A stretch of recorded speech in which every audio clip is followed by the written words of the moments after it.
This article is entitled Cops and the CPS Seize Child from Parents for Mistrusting Government. A family in Williamson County, Austin, have lost custody of their 7-year-old as part of a Child Protective Services, or CPS, investigation because the parents taught their children to mistrust the government, an action that deemed them to be, quote, unsuitable parents, according to charges leveled by police officers in the CPS documents.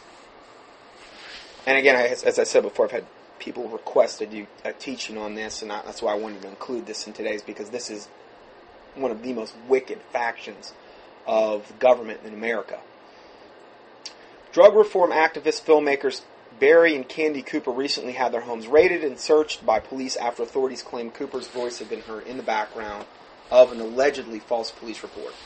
Once in the couple's home, officers discovered a small amount of marijuana and charged the Coopers with a Class B misdemeanor, resulting in both of their arrests.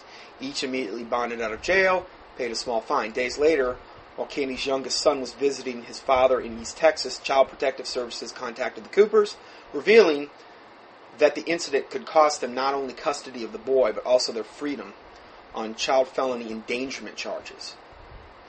On the 5 pages of the CPS case report, police level the shocking claim that the Coopers are unsuitable parents because they teach their children that the government is out to harm them. Look at what we look at on a weekly basis. How could you not teach your children? Now, I don't believe these people are saved or born-again Christians or anything like that, but still, this is insanity. And we're going to look at how bad it's gotten here very shortly. On the 6-page report, police accuse the Coopers of being aggressive to authority. Why? Because they will not allow the government employees to enter their house without a court order. So in other words, we're just supposed to lay down and let the government come in and do whatever they want to us, not supposed to question anything, when the government by the day is growing more and more and more wicked, with one of the most wicked people on the planet as at least the figurehead, if nothing else,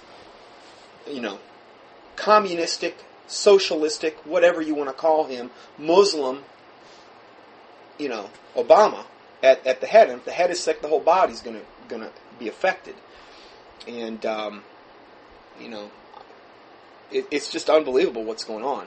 The Bible's clear, it were better if a millstone were hung about their neck and they be cast into the midst of the sea than ye offend one of these little ones that believed in me. That's what Jesus said. So you talk about being an offense to children and an absolute abomination in the sight of God. This is what we're dealing with here, and it's reality.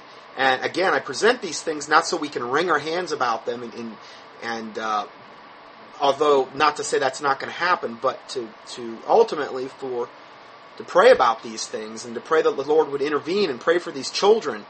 And pray that for their souls, and even the people, these foster parents, if it be possible, that their souls would be saved. But Lord knows if they're just going to continue in wickedness and these types of things, I would much rather the Lord deal with these people than I would rather have Him let them go on in their wickedness, continuing to defile these little children.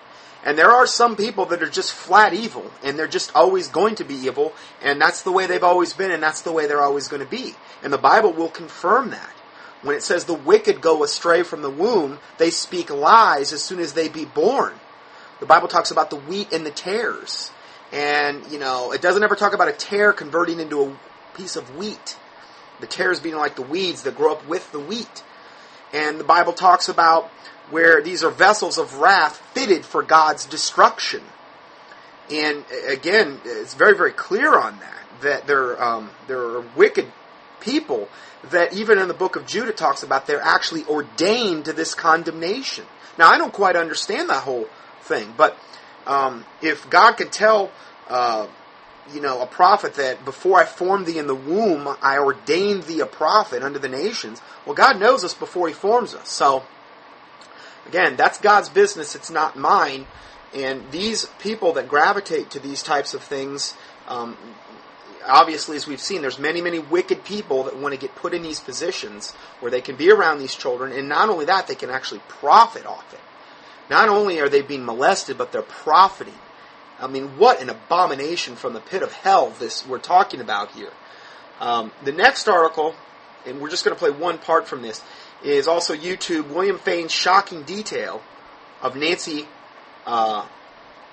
death, Nancy Schaefer's death. This is the lady we just heard interviewed. Yes, she's dead now. She was just suicided, is the report that has come back. Evidently, I guess supposedly her husband killed her, and then I believe killed himself. And this just happened. And this is why Alex had her interview back up on there, because that was from November of 2007, the interview we just heard. This interview just took place on April 1st. Alex talks with William R. Fain, executive producer of a grassroots production company based in Tennessee, encompassing film, music, and marketing products. Mr. Fain was working on a film project with former Georgia Senator and CPS activist Nancy Schaefer before she was suicided by unknown assassins. Now that's how Alex Jones has it written up. You'll see William N. Fain says that he believes it was just her husband doing this. Now, I don't know. God knows, and I don't know if the truth will come out. But I've also given all the links to these people's websites if you want to go check them out further. Oddities in Nancy Schaefer's suicide case. It's from a guy named Garland Favorito from March 30th.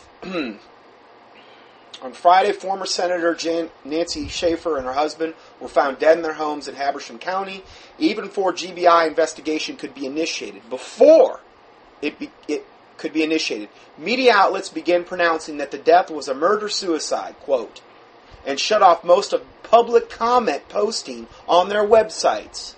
Why would they do that? Well, it sounds like a cover-up to me. This is exactly what they do. You get one side of the story, and that's it.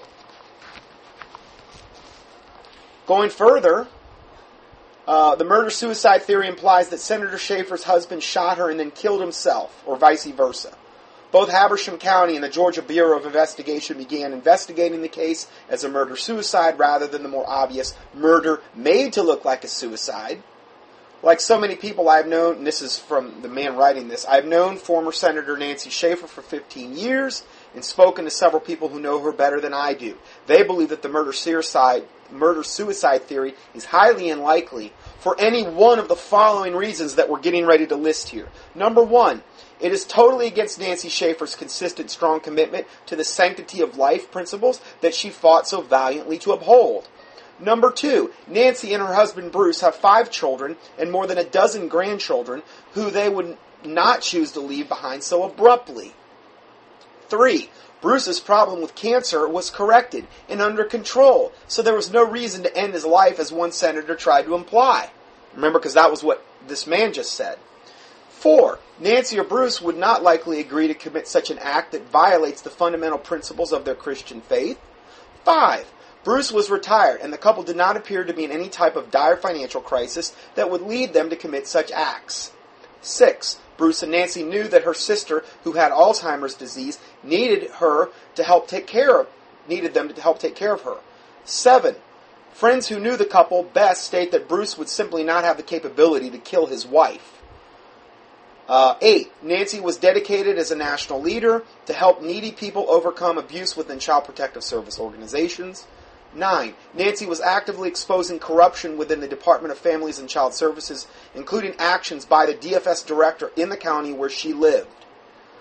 10. Nancy knew that she was needed in the fight against child sex slave trafficking in Atlanta, which is one of the highest activity rates in the country. 11. Bruce was highly supportive of Nancy's work for decades and would have little or no known reason to suddenly try to kill her at such a critical juncture in their career. I mean, does this make sense to anyone?